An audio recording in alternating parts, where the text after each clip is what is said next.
Breaking news చూస్తున్నారు. Vijayawada central నియోజకవర్గంలో తీవ్ర ఉద్రిక్త వాతావరణం నెలకొంది. ముత్యాలంపాటలో కొట్టుకున్నారు టీడీపీ వైసీపీ కార్యకర్తలు. దానికి సంబంధించిన బ్రేకింగ్ న్యూస్ చూస్తున్నారు. బోండా ఉమా వర్సెస్ మల్లాది విష్ణుగా మారింది వ్యవహారం. ఆ విజువల్స్ మీరు చూడొచ్చు. డిఎస్సీలో అవకతవకలు జరిగాయంటూ మల్లాది విష్ణు ఆధ్వర్యంలో రిలే నిరాహార దీక్షకు దిగడం జరిగింది. దీక్షా శిబిరానికి చేరుకున్నారు బోండా ఉమా వర్గం. వైసీపీ నిరాహార దీక్ష టెంట్ ను తొలగించింది టీడీపీ. దీంతో ఒకరిపై ఒకరు దాడికి పాల్పడ్డారు ఇరు పార్టీల నేతలు. ఉద్రిక్త పరిస్థితుల నేపథ్యంలో పోలీసుల ఎంట్రీతో అక్కడ సిచ్యువేషన్ మీరు చూడొచ్చు ఎలా ఉందనేది. ఒకసారిగా వైసీపీ అండ్ టీడీపీ కార్యకర్తలు ఒకరి మీద ఒకరు దాడులకు దిగిన విజువల్స్ మీరు చూడొచ్చు. కొట్టుకున్నారు రెండు వర్గాలు కూడా. ఒక పక్క మల్లాది విష్ణు వర్గం, ఇంకొక పక్క బోండా ఉమా వర్గం. ఇద్దరు కలిసి అక్కడ కొట్టుకుంటున్న విజువల్స్ మీరు చూడొచ్చు. టీడీపీ కార్యకర్తలు అక్కడికి చేరుకున్నారు. మెగా డిఎస్సీ అనే ఆ ప్లగార్డ్ని పట్టుకొని చించే ప్రయత్నం జరుగుతుంది. ఇంకో పక్క టెంట్ ని లాగేస్తున్నారు కార్యకర్తలు. టీడీపీ కార్యకర్తలు అక్కడికి చేరుకున్నారు. భారీగా పోలీసులు చేరుకున్నారు. మీరు చూడొచ్చు మహిళా కార్యకర్తలు కూడా అక్కడ ఉండడంతో ఇద్దరి మధ్య ఒక్కసారిగా ఉద్రిక్త వాతావరణం నెలకొంది. ఇద్దరి మధ్య హై టెన్షన్ నెలకొనడంతో పరిస్థితి కాస్త ఒక్కసారిగా అక్కడ ఉద్రిక్త వాతావరణానికి దారితీస్తుంది. ఒకసారి విజువల్స్ చూద్దాం.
ఎందుకు అంటే అంతటి ఉద్రిక్త పరిస్థితులకు దారితీస్తుంది. అసలు ఏం జరిగింది? ఎందుకంటే సాధారణంగా నిరాహార దీక్ష చేసిన సందర్భంలో ఏ పార్టీకి వాళ్ళు చేసుకుంటూ ఉంటారు. కానీ ఇంకొక పార్టీ నేతలు అక్కడికి చేరుకొని ఉద్రిక్త వాతావరణానికి దారితీస్తుందంటే సంథింగ్ షుడ్ హ్యాపెన్ దేర్ అనే మాట వినిపిస్తూ ఉంటుంది. అసలు ఏం జరిగింది? డీటెయిల్ ఇన్ఫర్మేషన్ అందించేందుకు మా ఏపీ ఇన్పుట్ ఎడిటర్ కృష్ణమోహన్ సిద్ధంగా ఉన్నారు. నేరుగా కృష్ణమోహన్ దగ్గరికి వెళ్ళే ప్రయత్నం చేస్తున్నాను. కృష్ణమోహన్, బోండా ఉమా వర్సెస్ మల్లాది విష్ణుగా మారిపోవడానికి కారణం ఏంటి? ఎందుకు ఒకరి మీద ఒకరు దాడులకు పాల్పడిన సందర్భం ఆ రెండు వర్గాలు కూడా? బేసిక్ గా వైసీపీ ఈరోజు డిఎస్సీకి సంబంధించిన ఏదైతే నిరసన దీక్షలు ఉన్నాయో, అంటే డిఎస్సీలో అక్రమాలు జరిగాయంటూ రాష్ట్ర వ్యాప్తంగా వైసీపీ ఇచ్చిన కాల్ ఏదైతే ఉందో దాని మీద ఈరోజు మల్లాది విష్ణు పూర్తిగా కూడా ఇక్కడ ధర్నాకి నిర్వహించడానికి వచ్చారు. మల్లాది విష్ణు వాదన ఒక రకంగా ఉంది. మల్లాది విష్ణు ఏం చెప్తున్నారు? క్లియర్ గా మేము పోలీస్ పర్మిషన్ తీసుకున్నాం, తర్వాత ఇక్కడ అనుమతికి తీసుకున్న తర్వాతనే మేము ఇక్కడ నుంచి ధర్నా చేయడానికి వచ్చామని.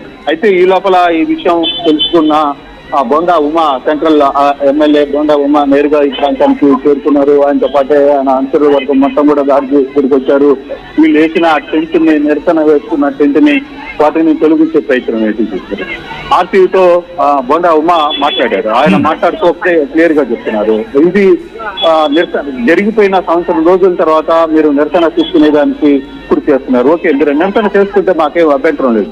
కానీ మా నాయకుడు అయిన నారా లోకేష్ ని, చంద్రబాబు నాయుడు గురించి అసభ్యమైన మాటలు మాట్లాడితే నేను ఒప్పుకోను. అందుకే నేను ఈ రోజు వచ్చి వాళ్ళకి చెప్పాల్సిన పరిస్థితి. నేను క్లియర్ గా ఎస్పీలకి, అక్కడ ఉన్న సిపిలకి, తర్వాత ఉన్న అధికారులకు, ఏఎస్పీలకు వీళ్ళందరూ కూడా ఫోన్ చేస్తున్నాను, మీరు పర్మిషన్ ఇచ్చారా? పర్మిషన్ ఇవ్వనప్పుడు వీళ్ళు ఎందుకు ఇక్కడికి వచ్చి ధర్నా చేస్తున్నారు? మీరు ఎందుకు పోలీసులు గమ్మనున్నారు? ఇది చాలా సీరియస్ గా తీసుకుంటున్నాను. నేను ఇది అధిష్టాన దృష్టికి కూడా తీసుకెళ్తారని చెప్పి ఆర్టీవీతో మాట్లాడిన పరిస్థితి. అదే నేపథ్యం, అదే పరిస్థితుల్లో మల్లాది విష్ణు కూడా ఆర్టీవీతో మాట్లాడే ప్రయత్నం అయితే చేశాడు. ఆయన క్లియర్ గా మాట, నేను ఎటువంటి బూతు మాటలు కావచ్చు, ఎటువంటి ఇష్యూలు కావచ్చు నేను మాట్లాడలేదు. నేను క్లియర్ గా ఒకటే, ఇక్కడ జరుగుతున్న అంశం ఏంటి? డిఎస్సీ రాష్ట్ర వ్యాప్తంగా పిలుపునిచ్చింది. ఆ పిలుపులో మా పార్టీ తరఫున మేము నిరసన చేసుకునే దానికోసం మేము నిరసన చేసుకునే టైంకి ఇక్కడున్న నాయకులతో లేకపోతే వీళ్ళందరితో కూడా మాట్లాడే ప్రయత్నం అయితే చేశాను. కానీ ఇప్పుడు దాకా పోలీస్ పర్మిషన్ కూడా తీసుకున్నాం. కావని ఉద్దేశపూర్వకంగానే బోండా ఉమా ఇక్కడికి వచ్చి మా మీద దాడి చేసే ప్రయత్నం చేశారు. మరోవైపు యూరిన్ ని కూడా బాటిల్స్ లో తీసుకుని వచ్చి ఇతని మీద పోసే ప్రయత్నం కూడా చేశారు టీడీపీ కార్యకర్తలు. అక్కడ కొంత డిఫెండ్ అయితే మల్లాది విష్ణు కొంత ఈ విషయంలో కొంత బాధపడ్డ పరిస్థితి అయితే మనకి కనబడుతుంది. కానీ ఇంకా టెన్షన్ చేయలేదు. ఇప్పటికి ప్రాంతానికి దేవినేని అవినాష్ కూడా ఇక్కడికి చేరుకోదే ప్రయత్నం అయితే చేస్తున్నారు. దేవినేని అవినాష్ ని దారిలోనే పోలీసులు అదుపు చేస్తారు. కానీ ఇప్పుడు పోలీసులు పెద్ద ఎత్తున ఇక్కడికి చేరుకున్న ప్రయత్నం జరుగుతోంది. ఇప్పటికి ఇంకా 2 వర్గాలు ఇక్కడే ధర్నా శిబిరం దగ్గర ఉన్నారు. వీళ్ళు ఒకరి మీద ఒకరు గుడ్ల మీద దాడి చేసుకున్న పరిస్థితి, గుడ్లతో దాడి చేసుకున్న పరిస్థితి, ఒకరి మీద ఒకరు దాడి చేసుకున్నారు, కర్రలతో దాడి చేసుకునే పరిస్థితి, కొంతమందికి గుడ్లు తగిలాయి. తర్వాత పోలీసులు వచ్చి ఇప్పుడు ఎవరికి వాళ్ళని సెపరేట్ గా డివైడ్ చేసిన నేపథ్యం అయితే కనబడుతుంది. కొంత ఉద్రిక్త వాతావరణం అయితే విజయవాడలో చోటు చేసుకుంది. ఇప్పుడు అంటే ఇంతటి హై టెన్షన్ కి దాడి తీసింది, అక్కడికి ఎవరైనా రిస్ట్రిక్ట్ చేసే ప్రయత్నం జరగలేదా, లేకపోతే ఏమైనా అక్కడ రిలే నిరాహార దీక్షలో ఏమైనా కమెంట్స్, ఒక స్ట్రాంగెస్ట్ కమెంట్స్ ఏమైనా పాస్ అయ్యాయా? డెఫినెట్ గా ఇప్పుడు కొంత టెన్షన్ అయితే నెలకొంది. ఆల్మోస్ట్ 2 పార్టీలకు సంబంధించిన నేతలు, తర్వాత ఇరు పార్టీలకు సంబంధించిన కార్యకర్తలు ఇక్కడికి చేరుకుంటున్నారు.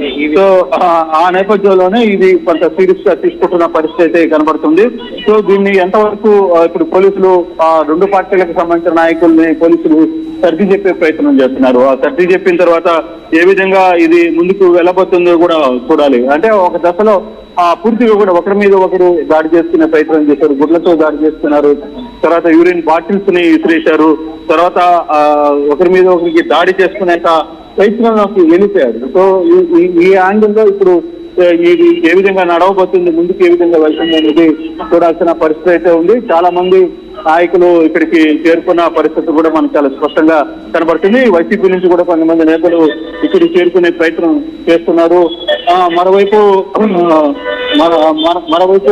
వైసీపీ నేతలు ఇక్కడ చేరుకుంటున్నారు. టీడీపీకి సంబంధించిన గొండా ఉమా కార్యకర్తలు ఇప్పటికే చేరుకున్న పరిస్థితి మనకి కనపడుతుంది. కొంత ఉద్రిక్త వాతావరణం ఉంది. పోలీసు బలగాలు పెద్ద ఎత్తున ఇక్కడ మోహరించారు.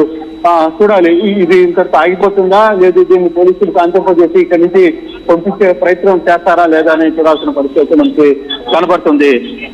సచిన్ రైట్, కృష్ణ ఒక్కసారి ప్రయత్నించిన విజువల్స్ మీరు చూస్తున్నారు. బోండా ఉమా అక్కడికి చేరుకుని ఎక్కడైతే రిలే నిరాహార దీక్ష జరుగుతుందో అక్కడికి చేరుకున్నారు బోండా ఉమతో పాటు కార్యకర్తలు కూడా అక్కడికి చేరుకున్నారు. పెద్ద ఎత్తున బోండా ఉమాకి మద్దతుగా అక్కడ వాళ్ళు పిలుపునిస్తూ ఒక్కసారిగా ఉద్రిక్త వాతావరణానికి దారితీస్తున్న సందర్భం బోండా ఉమా అక్కడికి చేరుకోగానే ఇంకాస్త ఉద్రిక్త వాతావరణంగా మారింది. మీరు చూడొచ్చు, పోలీసులు అక్కడ మహిళా కార్యకర్తలు ఉన్నారు, 2 పార్టీలకు సంబంధించి కార్యకర్తలు అక్కడ మనకు కనిపిస్తూ ఉన్నారు. మీరు చూడొచ్చు, మహిళా కార్యకర్తలు అక్కడ మాటల యుద్ధానికి దిగుతూ ఉన్నారు. మరోపక్క టెంట్ అక్కడ లాగే టెంట్ దాన్ని పీకేసే, ఒక మాటలో చెప్పంటే టెంట్ ని పీకేసే పని జరుగుతుంది. పోలీసులు వాళ్ళని అడ్డుకునే ప్రయత్నం చేస్తున్నారు, నిలువరించే ప్రయత్నం చేస్తున్నారు. కానీ ఎక్కడెక్కడ ఆ పరిస్థితి అదుపులోకి రావటం లేదు. పసుపు జెండాలతో